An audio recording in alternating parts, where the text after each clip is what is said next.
nawaphakathi. Nkosi Ndlovukazi, Mhlekazi. Wena okunene libito lami ngingilinda ngwakanxumalo, ngingimake Linda ngwakanxumalo.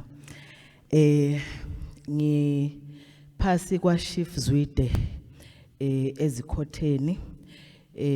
Inkundla yami kuseshiselweni 1. Indvuna yami nokunene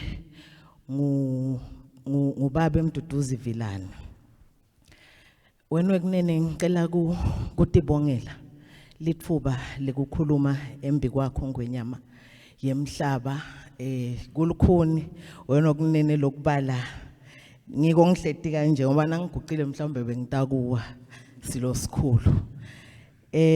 Ngitibongela nje wena waphakathi, ngibonga inhlanhla uNkulunkulu langinikete yona kwekuthi ngisebenze ku private sector. Impilo yami lecishe ifike ku over 20 years. Ngisebentile ka MTN silo sikhulu.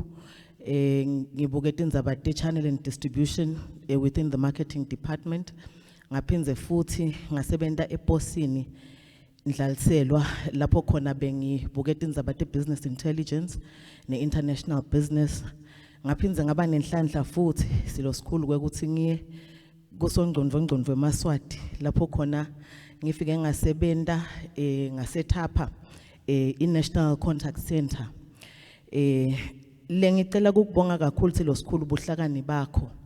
Ngiconza kahle kwekuthi liphupho lakho ngwenyama mayelana nenzaba yaka RSTP libandi lijulile ngoba ngaba nenhlanhla ngiseseposini kwekuthi ngiye kuyobona ama data warehouses lamakhulu. Ngaphinze ngaba nayo inhlanhla silo sikhulu kwekuthi sinegotiate indzaba the cost ye internet. Kulama data warehouses ke ngilapho khona kungafika la Eswatini bo Google nawo onke ema internet service providers lamakhulu nawubuka umhlaba. Kuyo yona lenzaba ye-internet silo sikhulu ngiphinze ngaba ngumfana wakho ngwenyama ngasebenta tindzaba tourism. I-sector ke ka tourism ishaywa ikakhulukati ngema internet costs silo sikhulu. Lengikholwa ukuthi kule parliamente lekhona nyalo sitawubambisana nabo bahlonishwa kwekuthi sisebenza indzaba yekwehlisa ama internet costs. Siyati ukuthi kudwebule ku-achievable ne-infrastructure seyivele seyikhona. Silo sikhulu sisakhulumisa tona tindzaba tourism. Umuntu ucela kubonga ngwenyama yemhlaba kwekuthi live laseSwatini lisibuko semhlaba. Live laseSwatini ligabe ngekuthula. Ngikhumbula kahle ngwenyama ngalesikhathi kuyi birthday yakho washo wathi ucela sipho sekuthula. Wathi nawusho njalo ngangaconzi kahle ukuthi usho ini silo sikhulu.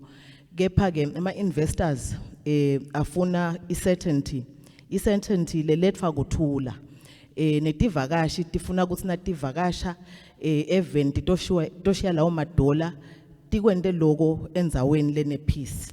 Siyatibongela buholi bakho silo sikhulu bayethe wena waphakathi.